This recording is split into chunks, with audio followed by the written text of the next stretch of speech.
नमस्कार, मैं हूं प्रदीप चौहान। आज फिर बात करेंगे उपनल कर्मियों के नियमितीकरण मामले की। जी हां, उत्तराखंड में विभिन्न विभागों में कार्यरत उपनल कर्मियों को सुप्रीम कोर्ट द्वारा 15 अक्टूबर को बड़ी राहत दी गई और सरकार को चरणबद्ध तरीके से नियमितीकरण के आदेश दिए गए, किंतु अभी तक सरकार की उदासीनता को देखते हुए अब उपनल कर्मी आर पार की लड़ाई के लिए तैयार हो चुके हैं।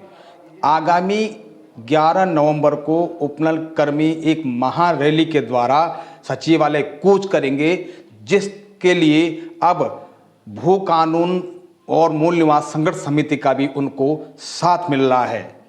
उपनल कर्मचारी महासंघ और संयुक्त मोर्चा के पदाधिकारियों ने विभागों में जाकर उपनल कर्मियों से गेट मीटिंग शुरू कर दी है, जिसके सिलसिले में वन विभाग, दून मेडिकल कॉलेज और अस्पताल के साथ साथ ऊर्जा जैसे इमरजेंसी सेवाओं के विभागों में जाकर गेट मीटिंग शुरू कर दी है, जिसके बाद अब यह कयास लगाई जा रही है कि यदि 11 नवंबर तक उत्तराखंड सरकार कर्मचारी हित में सुप्रीम कोर्ट के आदेशों को लागू नहीं करती है तो उसके बाद हो सकता है कि उपनल कर्मी एक बहुत बड़े आंदोलन के मूड में दिख रहे हैं।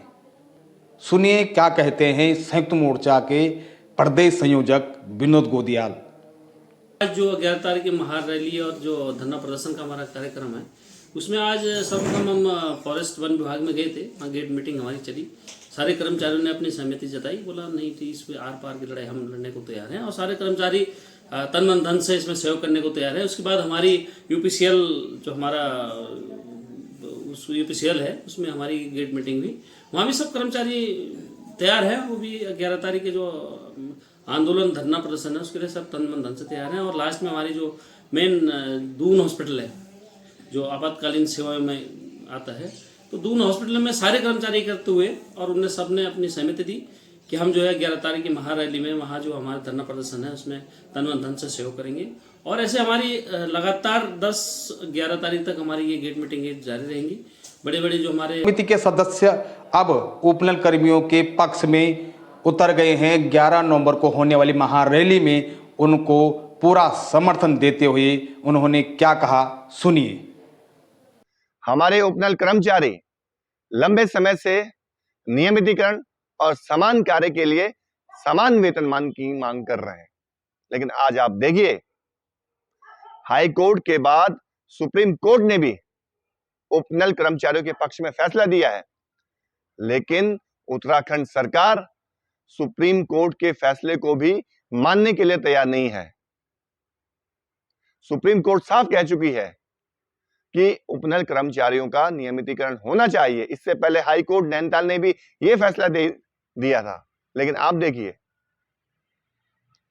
जो उपनल कर्मचारी सरकारी विभागों की रीढ़ है, आज उनके सामने कितना बड़ा संकट हो गया है। कैसी कैसी परिस्थितियों में हमारे उपनल कर्मचारी काम कर रहे हैं, किन किन हालातों में वो जूझ रहे हैं, इस बात की सरकार को बिल्कुल भी चिंता नहीं है। हम देखते हैं ऊंट के मुंह में जीरे के समान हमारे उपनल कर्मचारियों को मान दे दिया जा रहा है।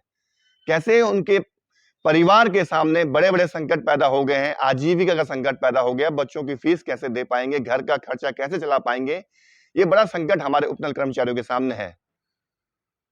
तो सरकार से हम लगातार मांग कर रहे हैं, लंबे समय से सेवाएं दे रहे हमारे उपनल कर्मचारियों को नियमित किया जाए और उन्हें समान कार्य के लिए समान वेतन दिया जाए। और 11 नवंबर को उपनल कर्मचारी महासंघ और संयुक्त मोर्चा द्वारा जो आह्वान किया गया है सचिवालय कूच का, मूल निवास भू कानून समन्वय संघर्ष समिति इसका समर्थन करती है। और हम कहना चाहते हैं, हम अपने उपनल कर्मचारियों के साथ इस संघर्ष में कंधे से कंधा मिलाकर खड़े हैं। तो इस तरह से उत्तराखंड में अब उपनल कर्मी आर पार की लड़ाई के लिए तैयार हो चुके हैं। बने रहिए मेरे साथ, तब तक के लिए नमस्कार।